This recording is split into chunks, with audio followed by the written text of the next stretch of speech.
Kým pre väčšinu Slovákov sú dane veľký postrach, na Liptove sa postarali o historický zápis. Za minulý rok totiž na dani z ubytovania vybrali rekordné množstvo peňazí. Aj preto ho možno smelo považovať za miliónový región. Dvojka v návštevnosti na Slovensku dokázala toto číslo pokoriť hneď dvakrát. Dosiahli sme rekordný počet prenocovaní a po prvýkrát v histórii sa nám podarilo vybrať na dani z ubytovania viac ako 1 000 000 eur. Samotné číslo, ten nárast takmer o 8% vybranej dane, je obrazom aj zvýšeného prílevu turistov do nášho regiónu, čo je výnimočný jav tiež. Za týmto výsledkom treba hľadať najmä úspešný lov na čiernych ubytovateľov, no dôvodov je hneď niekoľko. Jedným z nich je marketingová podpora, ktorú sme realizovali na domácom a zahraničných trhoch. A potom dôslednosť samospráv, ktoré kontrolujú výber dane z ubytovania. Je to aj vďaka tomu, že sú produkty ako je Liptov Region Card alebo aj GoPass, ktorý vydáva TMR ako členský subjekt oblastnej organizácie. A teda čoraz viac ubytovateľov je akoby oficiálnych. Na Liptov to minulý rok už tradične najviac ťahalo Slovákov, Poliakov a Čechov.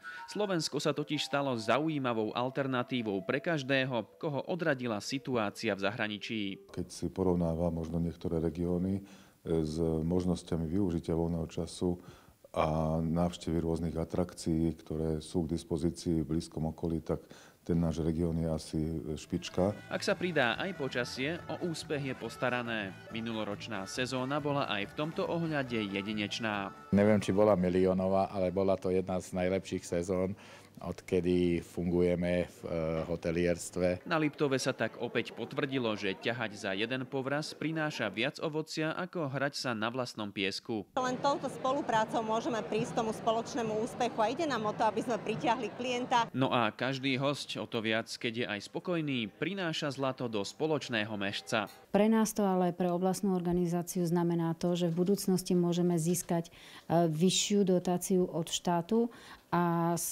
samozrejme, ktorú použijeme na podporu a rozvoj cestovného ruchu v regióne. Aj tu však platí, že nikdy nebolo tak dobre, aby nemohlo byť lepšie. Pomocnú ruku by mal podať štát. Liptovskí hotelieri by privítali najmä odstránenie byrokracie pre malých a stredných podnikateľov a zníženie DPH aspoň na 10%. Kde by sme mohli skvalitniť naše služby, prilákať viacej zákazníkov, byť konkurenční našim susedným štátom, či Poľsku, Česku, nehovoriac o Rakúsku. Nechajme sa prekvapiť, že by zlacnenie základných potravín bol iba začiatok.